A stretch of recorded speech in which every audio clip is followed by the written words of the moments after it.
Well, we're about to get started. I'm so excited to have, and I get the chance to call them this is dear friends, the great Bishop Reverend. Now let me stop. Bishop Dale Bronner and his lovely wife, Dr. Nina Bronner.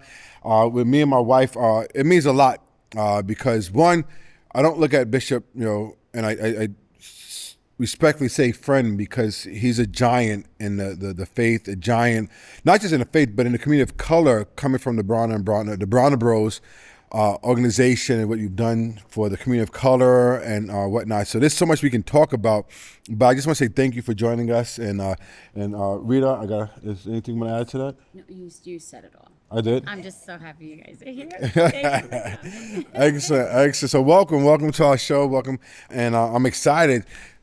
Bishop, Doctor, as we look at the climate of things, especially here in America, you come from a great legacy. So we want to talk about legacy and what does that mean, and then talk about family, marriage, longevity, and so I got so many questions. I'm gonna try to stay on track, and I know my wife has some questions, and she's gonna hold me to not hogging the microphone and sharing the conversation. Oh, so that's how we starting out this early. See this?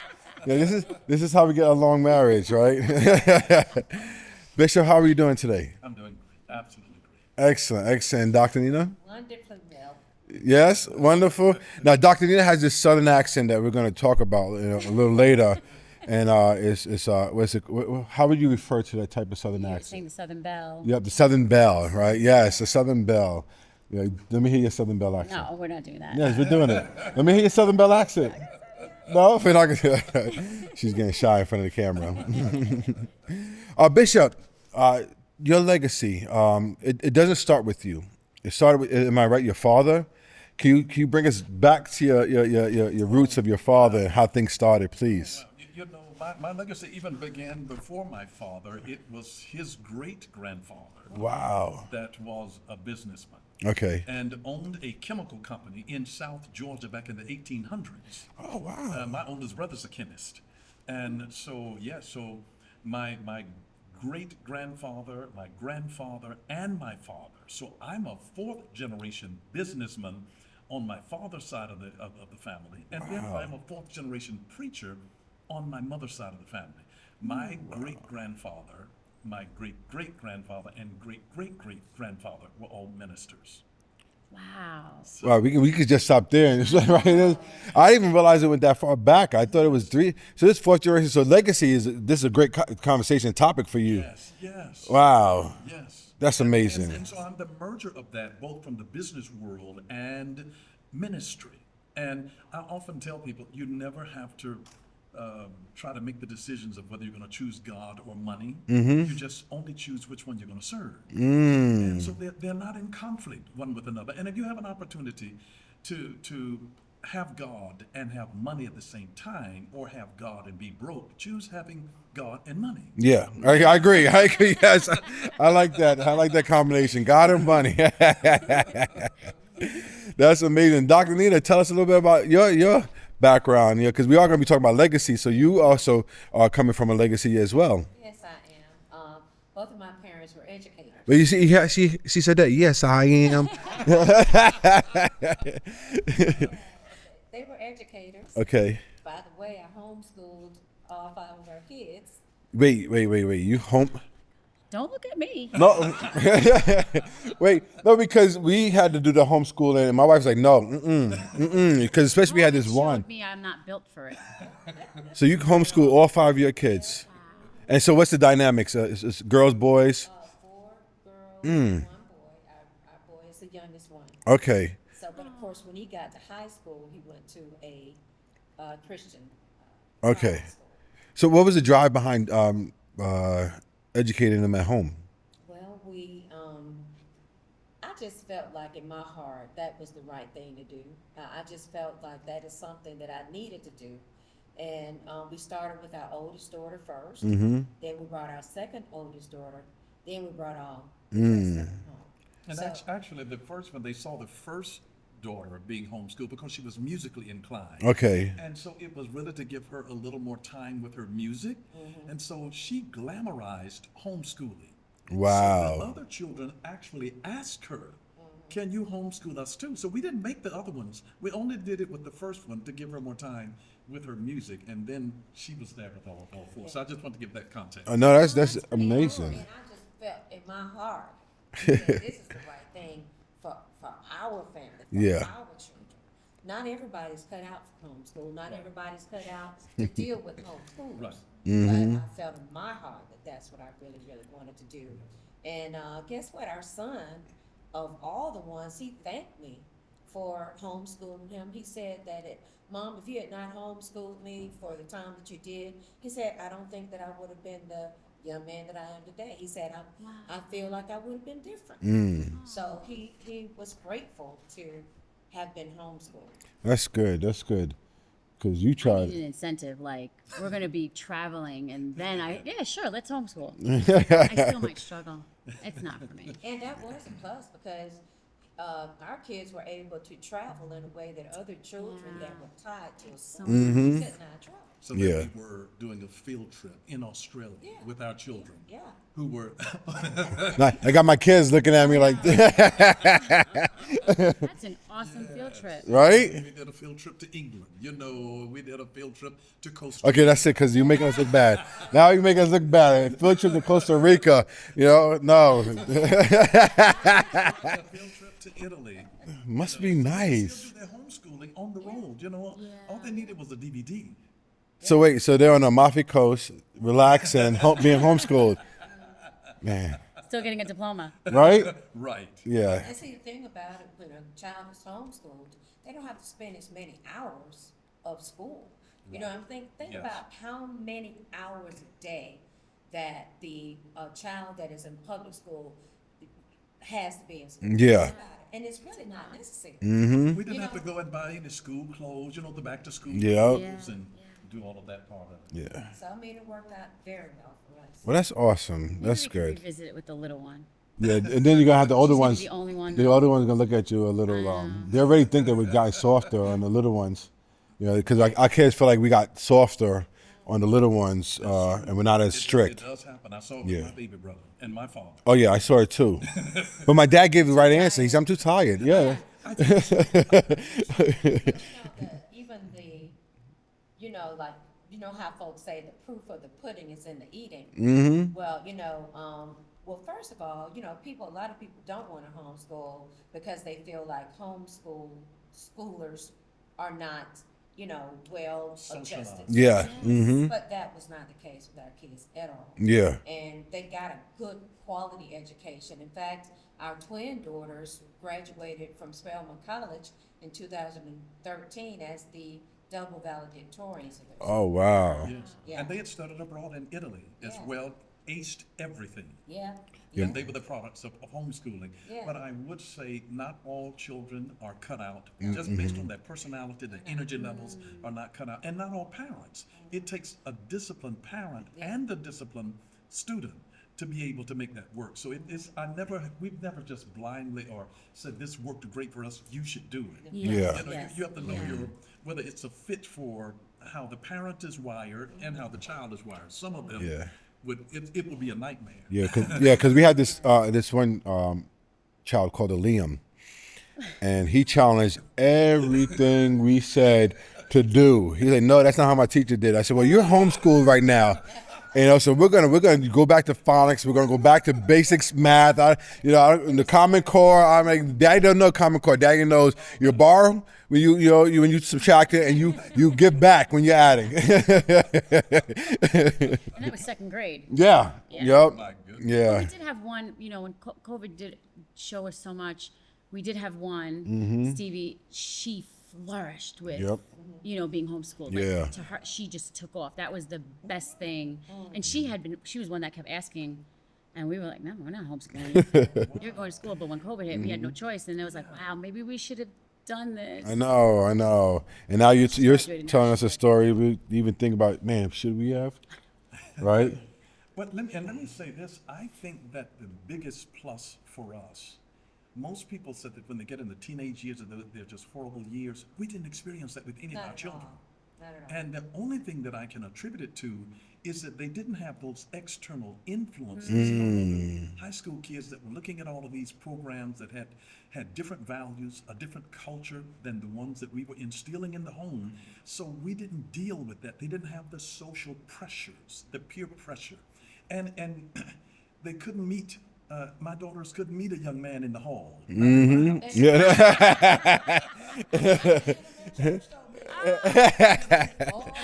Uh-oh. That was once a week, and it was in, at times when we had supervisors. And it was what we call a controlled environment. And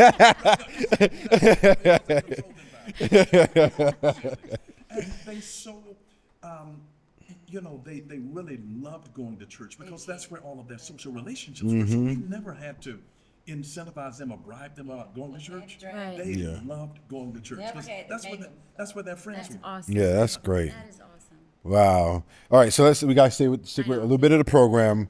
All right, so going back to you, Bishop, once again, because we started out talking about the business, and we didn't really go into detail about the business. So your great grandfather Yes. was a chemist, right? Had a chemical company. Yes. Now, how did you end up with the hair product and skin product company?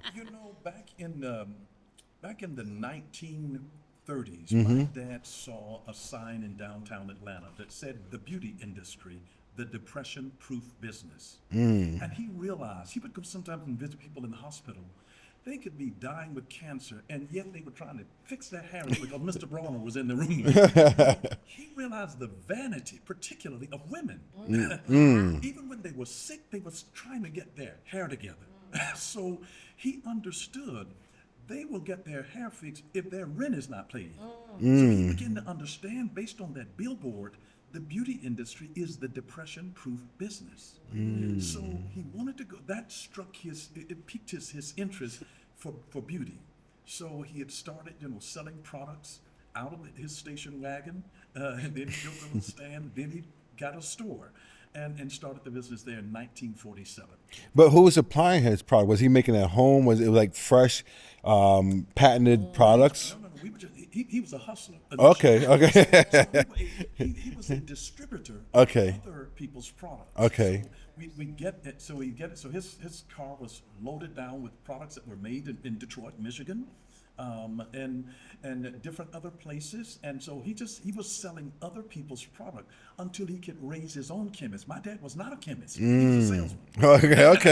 Okay. He could sell other people's. So he can raise his own chemist. Yes. There's so many nuggets that we can talk about, but go ahead. So he started off selling newspapers, women's hosiery. I mean, he could sell anything. It didn't matter. When you're a salesman, you sell from your heart because and he loved people. Yeah. And so he was an authentic person. He sold from his heart. He could sell anything. He could sell ice to an Eskimo. Wow. All right, so he started selling out of the station wagon, got the little stand. Now he has a store. Yes. Take us through the progression, because you have your own product, like literally. Exactly. You have your own product that you have patents and all that stuff on. Absolutely. Initially we were having a private label from hair research laboratories out of Selma, Alabama. Then at that time, way back then, they wanted to sell us each of our formulas for $75,000 a piece. They may have let us sell $1 million. Yeah. So we refused that offer. My brother went in with a microscope, figured out the formula, and improved it. Reverse engineered it?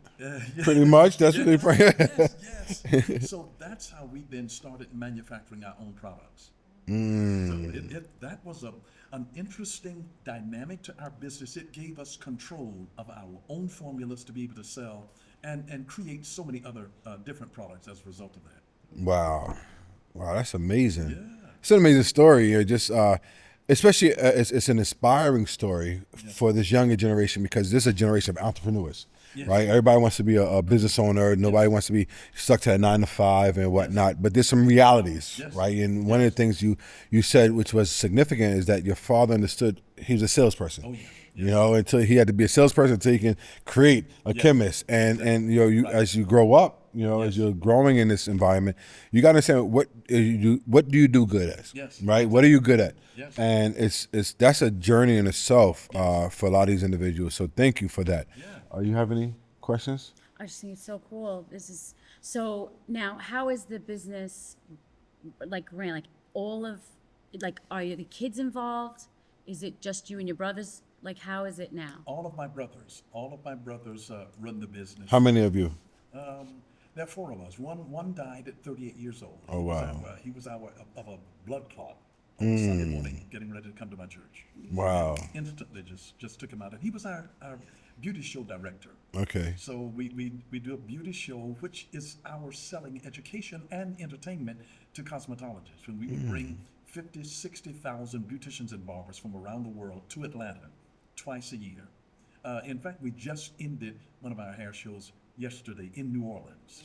Wow. Our August hair show with different competitions that happen with education for beauticians and barbers, the latest trend releases of just like fashion, what will come out for the next year. They do the same with hair. We have cosmeticians that are there dealing with makeup, dealing with lashes, and not only that, teaching that. My dad's sister was one of the pioneers in hair weaving, way back when. I mean, before I ever saw people with weaves. We were doing weaves for people of color and whites. Wow. And so they would come, because we developed, before we became manufacturers, my dad started and got one store profitable. Then he opened a second, then a third, then a fourth, then a fifth, then a sixth, then a 7th store. 7 retail stores in Atlanta. Then we launched into the manufacturing business, because that's when my brother got his degree and figured out the forklift. Amazing, right? Who would have thought that some of the stuff that we see online for these shows is started by your father and your family? Yeah. Wow.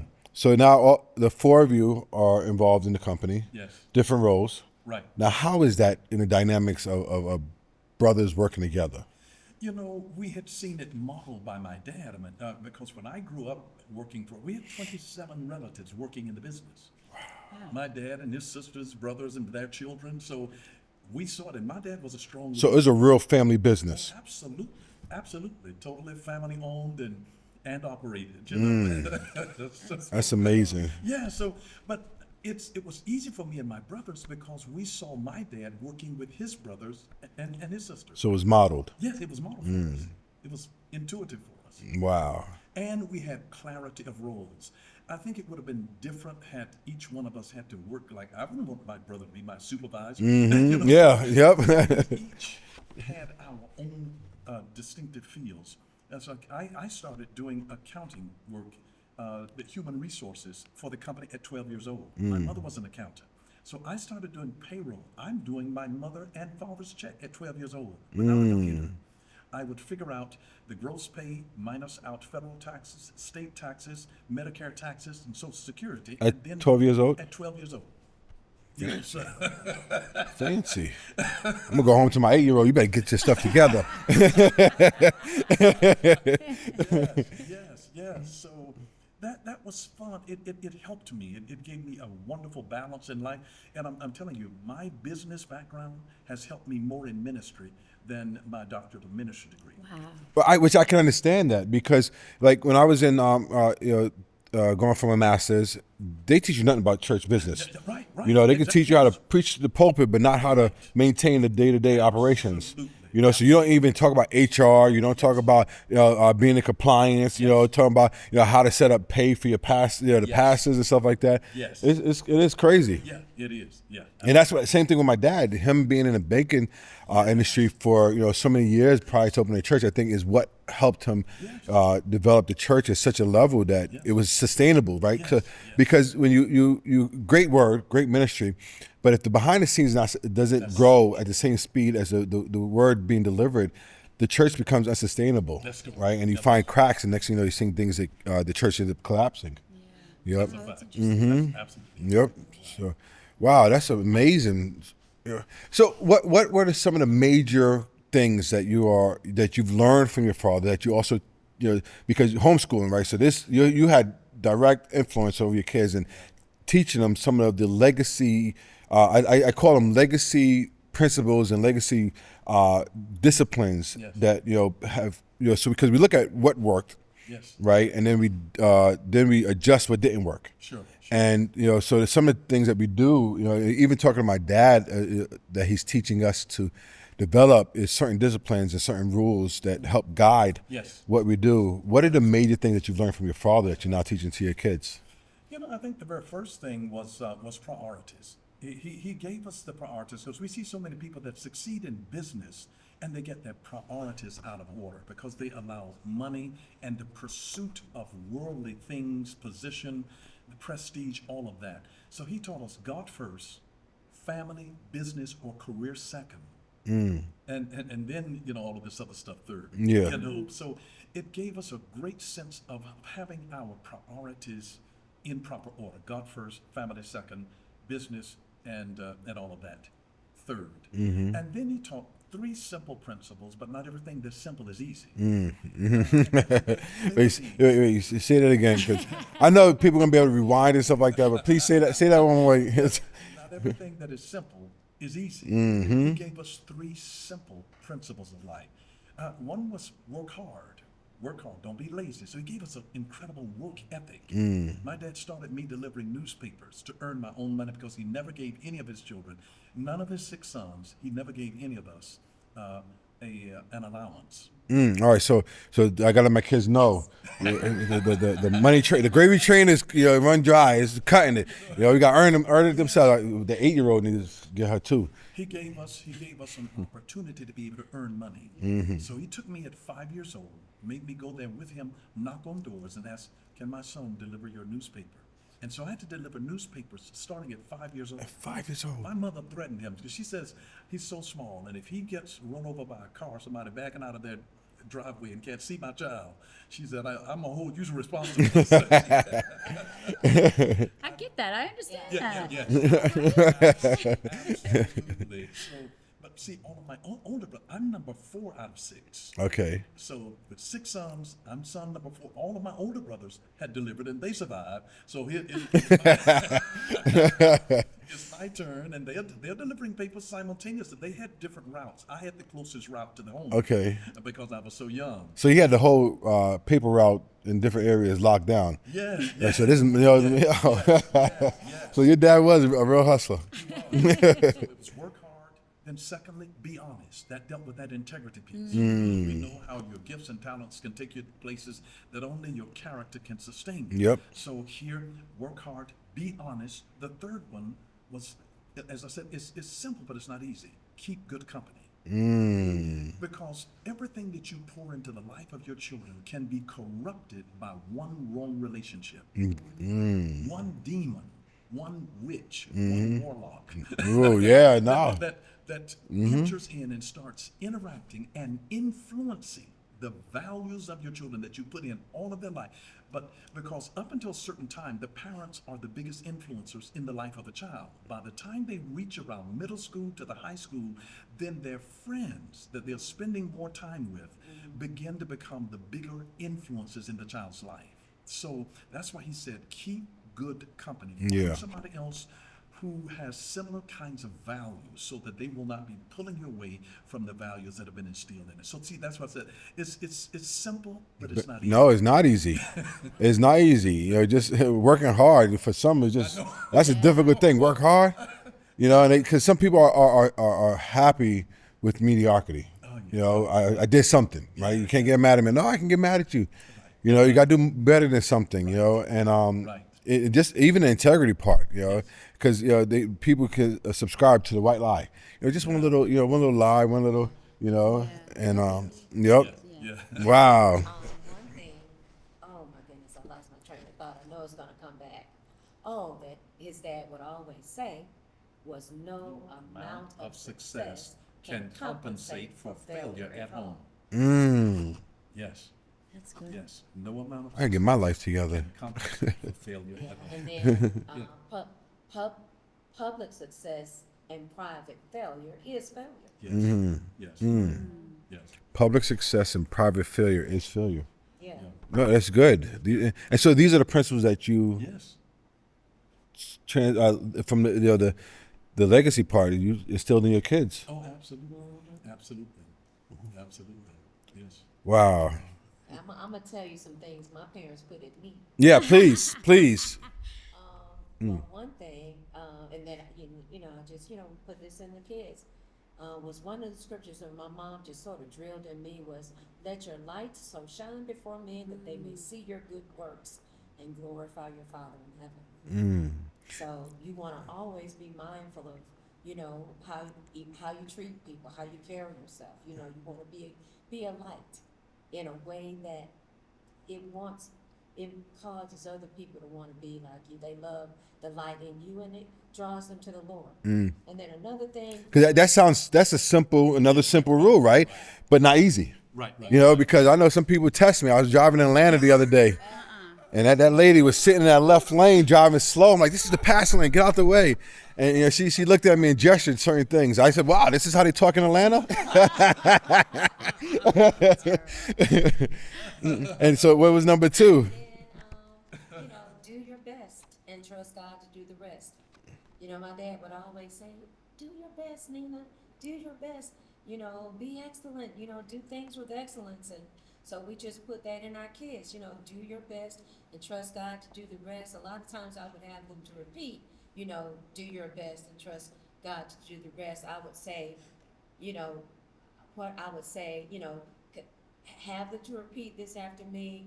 I shall do well, I shall excel, for God has made me the head and not the tail, above only and not beneath. I'm blessed when I go in, I'm blessed wherever, when I come out. And then I would say, tell them, do your best and trust God to do the rest. But how did you arrive to helping them understand what their best was? Yeah, right. Well, That's a great I question. said, no, but as a parent, I'm like, okay, that's a great thing, but how do I get my kids to understand what their best is? I'm going to say this.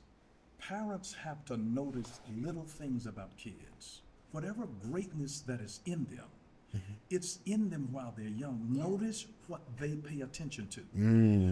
When Tiger Woods was sitting up in the high chair, and the mother was trying to feed him, his daddy was in the room swinging, practicing the golf club. The baby would not open his mouth to let the mother put food in until the father finished his swing. As they noticed what that baby noticed, they realized this boy is drawn to golf. I need to encourage them. And that's why by the time he was 2, they had a golf club in his hand. Man. Notice what they pay attention to, what they gravitate to. If it's music, if it is some artistic expression, whether it is writing, whether it is speaking, notice what they pay attention to. Little things, because they're going to have a strength in that area. And look back in the heritage of the DNA and see what may naturally, just like my wife's father. He's a brilliant man, got his PhD, and he was not only intellectually astute, but he also was very good with his hands. He finished that basement with building. He would build cabinets. He built computers from scratch for our children. So Wait, your father built computers from scratch? he was brilliant. That's so exciting, but that's difficult for like me. But can you go back to your family tree? And how far back can you go? Right? See, because my dad was born in Panama, so that line has been cut short. So like everything we're learning, we're trying to reverse engineer my dad and trying to understand what he brings to the table. And this is drive, I would say. And even my mother's side, there was so. And trying to behave and saying this. Please. The information didn't flow clearly. So the only thing we know that is because we find out the negative things. So we did with the blood pressure, we did the diabetes, but where's the good stuff? And the sad thing about it is some of them didn't even have the opportunity to express and show the good, the good things, what was attached to them. I just know that we have a big family of military from my mother's side, from all the way from World War II. I wanted to go into the military, but my mother said, please don't. Oh, wow. Wow. Yep. So that drew me, and I was going to be a Marine. I wanted to be a grunt. I did the ASVAB pass and everything like that. Oh, wow. But that personal best, think about it. Like, how do you know? That's a good question. How do you know if your child is doing their best, or how do you know what is the best for your child? But it's like, think about it. If they've got that mentality because you're putting that in them, that I'm gonna do everything to glorify the Lord, do it for the glory of God. When you do things with all of your might and do it for the glory of God, put that in a child's Yeah. mind. So it's gonna make it where they're not gonna half step. They're not gonna half do anything. Yeah. They're gonna give it their all, and they're doing it for the glory of God. Not to make a name for themselves, but they're doing it to bring glory to the awesome God. Yeah. That's good. Awesome God. That's good. I think it starts with really helping a child to believe in themselves is precipitated by the parent believing in them. You know, it's easier to let yourself down than it is to let people down that believe in you. Yeah. Yeah, it's true. And so That's very true. a kid doesn't want to disappoint their mother or their father. And if you see something in them and build that faith in them, they'll never believe in themselves if the parent doesn't believe in them or some other meaningful, significant relationship believes in them. You know you're with the right person when that person can see the best in you and call it out. That's good. They compliment it, they celebrate it, and then you get more of it. So you see that in a person, call that out. You give them hope. Here's what I use hope for. Hope is help open people's eyes. That's And good. every time that you give hope You to a got person, remember that. you're Remember opening that. their eyes to opportunities that are on the inside of them. It's giving them a hope to be something that they never perhaps even thought that they could be. But because you challenge them, you give them hope, you open their eyes. The greatest gift that my father gave to us was the gift of exposure. Once you're exposed to something, you don't know.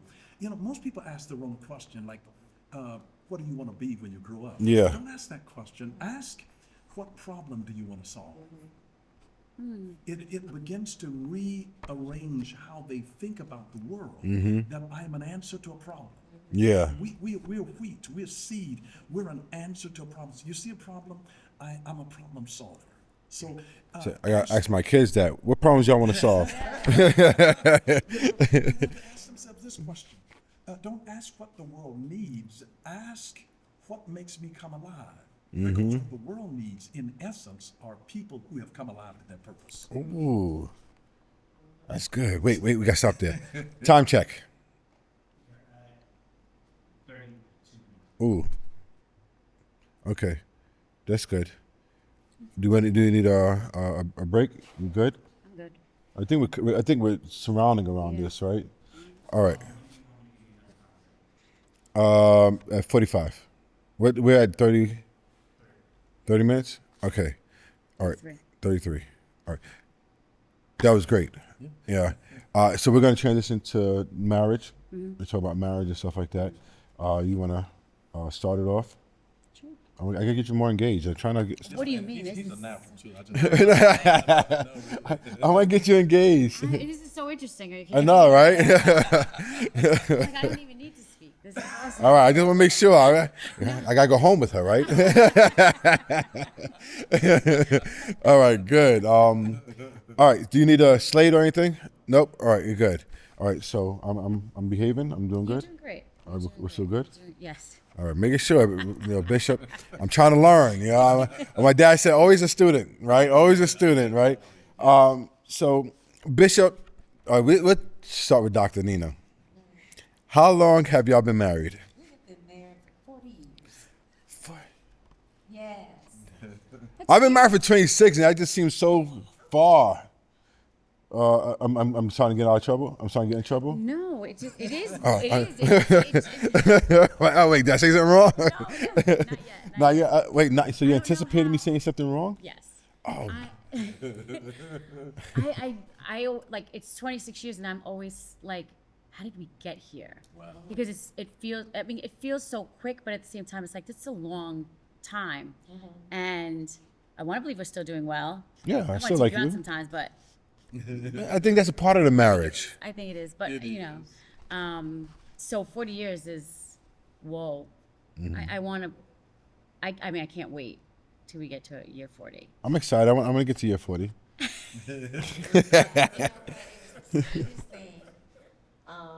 Our first encounter Okay. was was when we went to the same high school. So I was in the 9th grade, he was in the 11th grade. She was into older men. Okay, Bishop. I was on my way to my locker, and I tripped over one of my friend's feet, and I fell at his feet. Oh, so it's like literally. Like a movie. Yeah, That was literally. our first encounter. And so I said, goody, a woman who knows her place. Oh. I know. No, really what I was thinking was, here's Ruth who's found her Boaz. Okay. Remember, Ruth went and she uncovered Boaz's feet. The feet represent a need. So when a woman uncovers or discovers a man's needs and meets them, he can't help but to recognize that this is something that I cannot live without. The question is, it's not can you live with them, can I live without them? And when you realize I can't live without this girl, that's when you know that's my life Is that the partner. way you feel? But it evolves over time to confirm.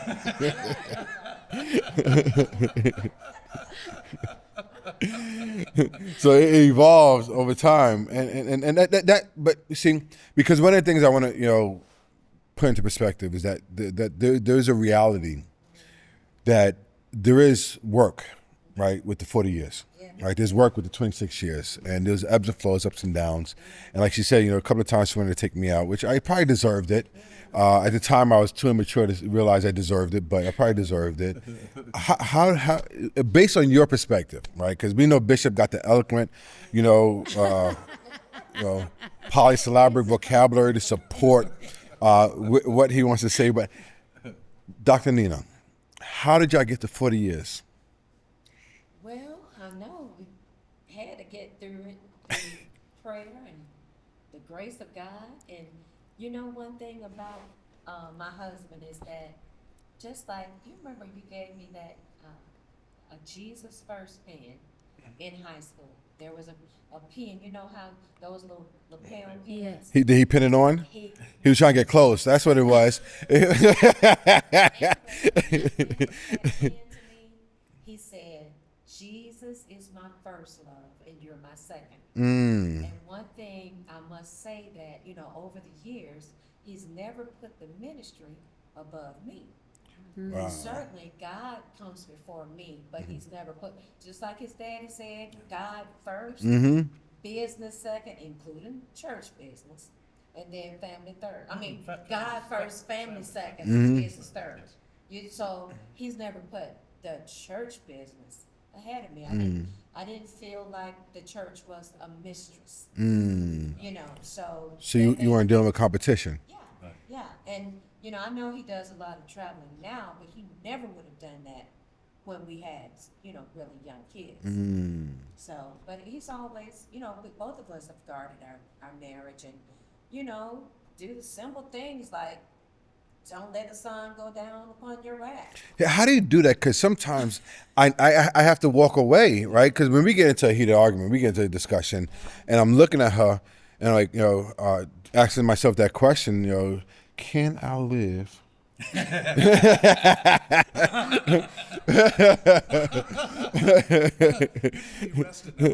Right? No, can I live, right? With what I'm about to say. Like, am I going to be able to live, after I say what I say? Or like, maybe I should just relax and walk away so I can enjoy, another year of my life. One strategy of conflict resolution is to simply withdraw, not to solve it at that moment, because anger distorts your mental clarity. So there are things that we say, and so it's sometimes the wisest thing that you can do when you're heated is to simply back away from this and say, you know what, we need a good night's sleep. We can approach this later. We don't want to, because if I say something now, it's going to be wrong, and it's like driving around traffic and you see somebody, like one lady had her middle finger up. So in Atlanta, right? yes. Yeah, I knew it. And so I thought that she was telling me that I was number one. And so I said, no, you're number one. Yes, Bishop. I give the finger. I'm like, you know. That, reading the word You know, Proverbs 17:34, I believe it says, that it is hard to stop an argument once it starts. So don't let it start. Yeah. Don't ever let it start. So people have to, you know, when I read that, it's like, I can do all things through Christ, which strengthens me. So I'm going to apply that to that particular Okay. scripture. That particular verse of scripture, and the more that you resist, having an argument, the easier that it becomes. It's just like the more that a woman, a precious little sweet woman of God, resists the temptation to not submit, then the stronger she becomes. The easier that it is to be submitted. Anything that you work at, the easier that it becomes as but it's just like lifting weights. Yeah. Whenever you resist the temptation to do anything that you should not do, then you build strength. So it's easier the next time you're confronted with whatever it is. See, and I thank you for that, because that makes so much sense, especially for the younger generation. They're looking at us like we're a unicorn, right? You know, the unicorn here, 40 years, 26 years. They're looking at it like, yo, that sounds good and dandy, but when it comes down to the rubber meeting the road, does that make sense? And you're an example of, yes, it does make sense. This is not superficial things that we're saying to make it look good and stuff like that, because we all go through, right? You know, any marriage is not without issues. Right. Right, with two different individuals trying to work together, you know, to maintain our oneness, and that's not easy. Yeah. It shouldn't be. It shouldn't be easy. Wait, did you just say it shouldn't be easy? No. Wait, where you going with this? She said that. Right, you saw that, right, Bishop?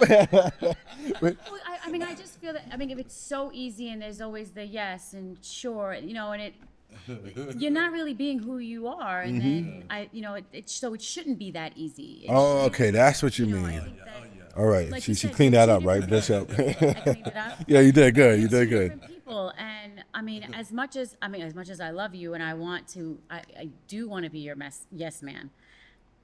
I can't. No, and I appreciate so that. It's hard to see certain things, or for me to feel that, I don't feel the same way, or I don't think you should man the children that way. I think I should be able to express those things. So it can't be easy. Sure. Yeah, I mean, yes, a woman should be able to express herself to her husband, but do so respectfully. Mm-hmm. Yeah. Yeah. So, and then it's imperative to watch the words of your mouth, because so many people can completely damage their relationship when they have loose lips. Yeah. Lips sink ships. And that's literal. Like, that literally does. It's true. Yes. When people say words, they're saying words, and then they're coming against that person, coming against them. Mm-hmm. You know what I'm saying? So it's not the issue that you're discussing. It becomes, slamming each other. Mm-hmm. Just saying things that hurt. Yeah. And that's just not a good thing. So that's not been our practice at all. Wow. And sometimes, I like to encourage couples to use the gift of humor. Humor is a medicine.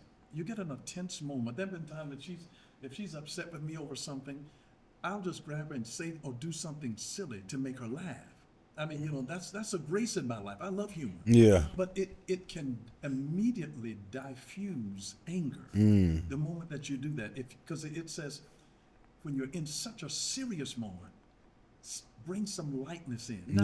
Not at the inappropriate time, because it's like, see, there you go clowning that. I'm trying to be serious. Yeah, that's where I get in trouble. Yeah. A little. Laughter does good like a medicine. So and medicine is most important for us when we're going through a painful situation. If it's painful, causing discomfort, that's when we need the comfort of laughter, just as an injection. It doesn't solve the issue, but it can anesthetize you. Like when people smoke the stuff that's been legalized in certain states. Yeah, yep. They chill out. Well, laughter is our natural way of sort of chilling out. Yeah. You know what I think? As people grow older and grow in the Lord, and they want to please the Lord, then the less likely they are going to become offended. When people are younger, more immature, whatever. Yeah. They can get offended over every little bit thing. Yeah, that was me. But when you Yeah. grow older, you mature. It's like what Paul said. When I was a child, I was making a Mm-hmm. child. I thought as a child, understood as a child. But when I became a man, I put away childish things. And a lot of times, people can be very childish in their behavior and the way that they treat each other. You know, the way they operate in their marriage. Yeah. It's like when you grow up, boom, you know, put on your big girl panties, you know. Yeah. Yeah. As prone to be offended over little bitty things. What might have irritated you Mm-hmm. when you were younger is not going to irritate you when you get older. Yeah. Period. That's good. Yeah, my nephew used to tease his brother and say, "Look, Macy's is selling 2-for-1 big boy pants. Go buy." You know, and it is true because I find myself not getting frustrated or upset with the little things. You start prioritizing what matters. You know, I think that also goes back to your upbringing, right? Because and the reason why I'm saying this is because a lot of individuals who might be watching this come from a different home setting, right? Their upbringing might be different, and the reality is that the work that they have to do, and I don't like using this word reprogramming, right? But in essence, that's what it is, right? Yes, yes. And Yeah. if you have the wrong paradigm, some people, they've grown up with nothing but belligerence. Yes. They've seen the fighting, so that's normal for them. So and it's an expression of love. And we used to have a person that worked under my leadership. She would tell me about when she and her husband would have this terrible fight. Then they would make this passionate love. And see, that was sick to me. Don't touch me. Get away from me. Yeah. Right. But that it was some ghetto kind of love. Yeah. I love it. It really was. Almost like a Mr. and Mrs. Smith. You know, there was that scene where they shooting each other, and next you know, the change is totally different, all passionate. Right. Yep. Right. And the things too, when people are younger and their children are younger, young children create pressure or tension in the relationship. As they grow and you get older, we're in the most joyous years of your life is being an empty nester. You have more fun as a grandparent than you do as a parent. Yeah, that's what they say. That's it. You can imagine if we had at one time 4 children under the age of 5. Now you can imagine with those responsibilities, and my wife has a naturally upbeat, pleasant kind of. She wasn't grumpy, complaining. That's a personality trait. That is a strength that is based on things that were modeled by her sweet mother. I have the sweetest mother-in-law in the world. You're getting cool points right now. But if you've got a person who's come from a dysfunctional background, and they've not seen that model, they don't know what that looks like and and that's why they would say even that the days are long, but the years are short. And that's why when you reach a certain age, when we look back, it's like where did the time go? Yeah. Like we were just here. But when you buying all of these diapers and all of that and up in the middle of the night and you didn't sleep well and somebody's saying to you, can you fix this and wear my shoes? And it's like I'm being stretched and pulled in 1,000 different directions. You don't have those issues once you had 25, 26 years of marriage. Yeah. As you were when you had all of your children in diapers. Yeah. It's a different dynamic, and it creates that pressure, that tension, and they express themselves differently. Yeah. And that's why I say, I tell people, we were talking, coming up for Father's Day, and giving my father credit because, once again, his father wasn't in his life.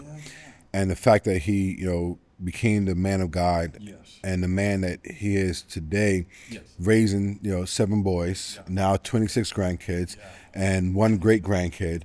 And, it just changed dynamic. I said, but what was the thing that assisted him to become the man was the narrative of the Bible, the biblical narrative. And I tell people, I said, still to this day, no matter how much of an independence you want, no matter how much of a pursuit that you have, when it comes to the family dynamic, the biblical narrative is still the best narrative to develop, the family structure, right? Which affects society, which then affects the nation, and this is an expression of it. So it takes work. Yeah. Right? It's not something that it just is happenstance. My dad always says, he said, whatever you want to be good at, Yeah. you know, you must be willing to sacrifice and work hard at it. That's so right. So being a husband, you got to sacrifice and work hard at it. You got to understand that. Being a wife, you have to, work hard. Being a parent, you have to work hard. And so, Bishop, thank you, Dr. Nina. Thank you so much for your time. Any closing remarks? Wait, before we close, I just had a question. Okay, go. Just one question. Just curious. So when it came time for if you guys had your moment of an argument or you weren't agreeing on something and the kids were around, how did you handle that? We never argued in front of the children, ever. Never, Never? never, 40 years, never? never. You know, I mean, I thought it was something that wasn't possible, but I recently discovered by one of my daughters saying, you know, for the longest time, I didn't even know you and Daddy even argued. And I was like, Wow. you didn't know? And she's like, I never even knew you guys argued. Oh, wow. And I was taken back because I was like, oh, I just knew our kids knew. Oh, wow. No, she didn't know. Wow. I know. But now she knows we argue? Well, now it's a lot different. She's older. She's like, I come downstairs and she's like, "What's wrong?" I'm like, "Daddy did it again." You know what I mean? Like, there's no secret. You know. I mean, you know, I did it again? Why is it Daddy did it again? I know. So I mean, you know, they just know. They're older now. Yes. Mainly the older ones. The younger ones don't. Now that our kids are out of the house, I know that they have seen our having like disagreements. Right, You know what I right. mean? But anyway, You know, but we have had so few over the course of the years. Yeah. I mean, we would go years without any kind of disagreement. Years. I got to get to that. You We know, got to work on I'm that. serious, you know, and that's not a make believe or Yeah, yeah. anything to try to impress people with. That was our reality. Yeah. you know, working hard. You said you got to Mm-hmm. work hard Yeah. at your marriage. And you got to work hard. But you work hard. Why? Because there's a big enough want to. You gotta want to Yeah. please the Lord. Yeah. You know Yeah. what I'm saying? Mm-hmm. You know, you do. I mean, when you people put that at let that be the premise of what they do. I'm doing what I'm doing. Doing it as unto the Lord. Yeah. Because at the end of it all, you know what I'm saying? You gotta want to hear. I don't know about y'all, but I want to hear the Lord say to me, "Well done, thy good and thy faithful servant." Yeah, yeah. Enter into the joy of the Lord. So I want my marriage to be a God glorifying marriage. You heard me say? Because I love the Lord. And I love my wonderful, handsome husband. Uh-oh. And I'm telling you, a lot of times these men, they need, you know, like women like to get compliments. But men need compliments too. Yep. I need compliments too. Yeah.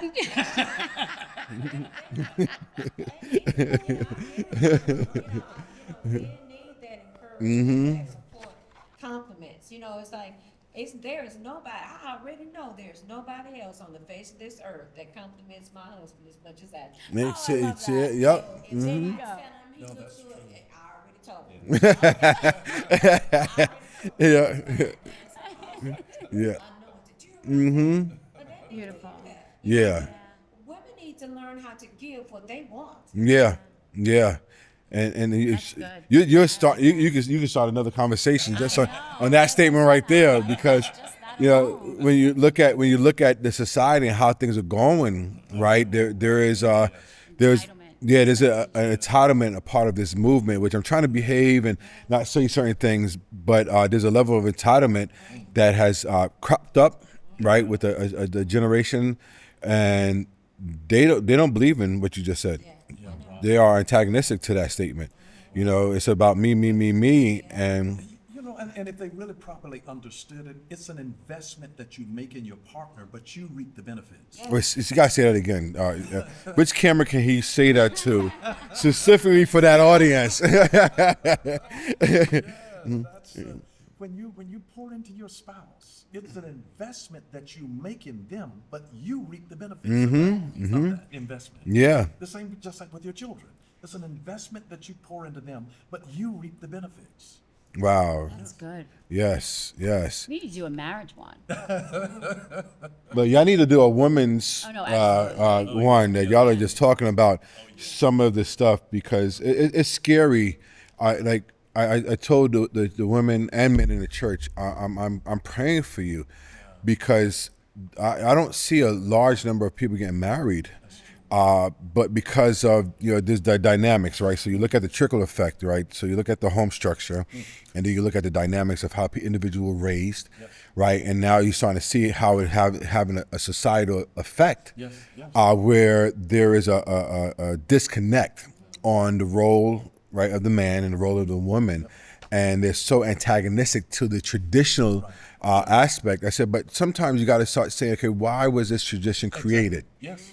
Right? And look at the benefits. And if I take away this tradition, I'm taking away the benefits, and therefore there's going to be some changes that's going to happen within society. Absolutely. And they're not liking the changes now. Yes.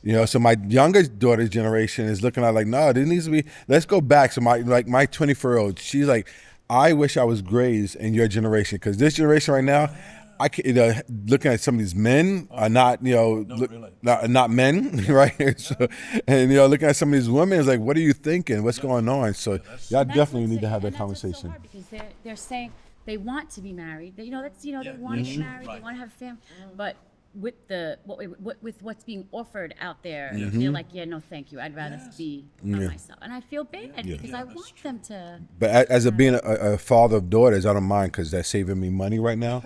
Yeah, so I don't have a wedding to look forward to as of yet. But you know what? I had the mentality that a lot of women have today. If I had been that kind of woman that had that mentality that I see that so many women have, he would have put me away. Uh-oh. I mean, for real. Because, I mean, why? That just wouldn't have been right. No. Yeah. What is a man supposed to do if he has a woman that refuses to follow him? You hear what I'm saying? Yeah. She won't. He's trying to be on page number 127, but she says, no, we're going to be on 89.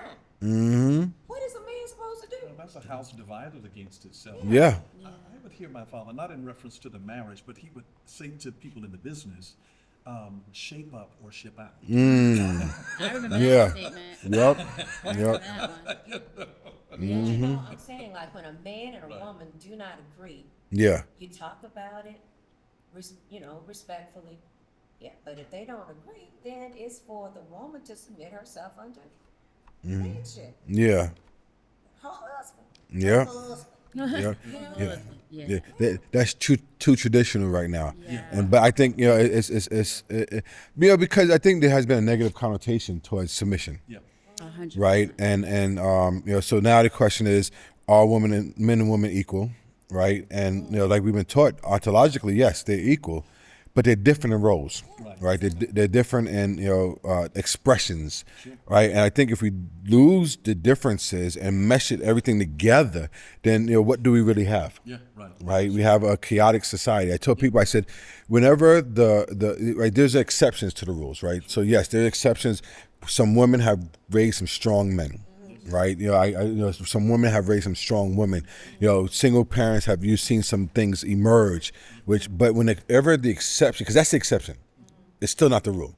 But whenever the exception becomes a rule, you breed chaos. That's correct. No, that's exactly correct. That's exactly correct. And sometimes people will go back to particular things. For example, in history, when Deborah was the judge and ruling. But what happens in a time of exception, is not what goes for all time. Yeah. So just like it would be a terrible mistake if we as a culture started living permanently the way that we were living under the pandemic. Yeah. So that was a time of duress. I don't want to wear a mask all the time. I was suffocating those masks. Yeah, exactly. Social distancing. So we were doing that in a time of extreme caution because of health and all of that, the panic that was in the world. But what we did during a time of duress is not something that you do under normal circumstances. Yes. You don't live in times of peace the way that you live in times of war. So it's a different mindset. Yes. For that. Yes. Agree. That's good. This is so good. I know. But we have to end. What time check? What's time check? What happened to my 45-minute check? Oh, you did? You should have told Germ. Germ should have gave me the nod. It was an hour? Ooh, all right. So We got to end here. This is so good. All right, you ready? Yeah. We need a slate? No. Bishop, Doctor, thank you so much for gracing us with your presence, the wealth of knowledge that the both of you shared. My wife and I are going to leave this room not the same. I think you've given us some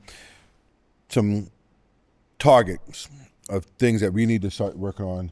I know personally myself, and man, just when you think you've grown, you've been challenged to continue maturing, and sometimes going through the maturity process it takes a lot of work. It's tiring, yes, but watch it. But yes, I'll let you do the closing remarks. No, we're leaving that to you. You're gonna leave it to me? Yeah. All right. You did well today. Well, for those who are listening or watching and listening, we just want to say thank you for participating and being here with us. Bishop, Doctor, as we close, is there anything based on what we've been talking about, especially around the whole idea of legacy and marriage and whatnot, that you would just want to pour into the lives of these individuals? Whenever people get to critical points in their life, when you don't know what to do next, ask questions. Questions define our reality. Wow. And if a person will just ask the question about something that they're struggling with, to be able to think ahead, if they'll just ask this question, where will this lead? Where will this lead? In your marriage, where will this lead? In your health, where will this lead? In your finances, where will this lead? In terms of my kingdom perspective, if I do this, what would this do if I gain the whole world and lose myself? Where will this lead? If I join in relationship with this person, friendship, where will this lead? Yeah. If I let you in my car, where will this lead? Yeah. If I come over at 11:30 at night, where will this lead? Yes. Just that question, where will this lead? Will cause them to start thinking differently. Oh, that's amazing. I'm going to take that and I'm going to make it a message. I'm going to give you credit for the first 2 or 3 times, but people who watching this already know where I got it from. But Bishop, Doctor, thank you so much. Dr. Nina, is there anything you want to leave us with? Well, as far as marriage is concerned, see each other for the gift that you are, and bring out the best in each other, and help each other to heal in places that need to be healed. See, I told you I'm a gift to you. I told you that. I told you that. In my phone, I don't have his name. I have my blessing. That's when I call this my blessing. So now I got to change mine because mine is Your Honor. So nasty. It's so nasty. Baby, you have any closing remarks? No. No? Man, I thought I got through a whole podcast without being in trouble. Well, thank you for joining us. Until next time. God bless.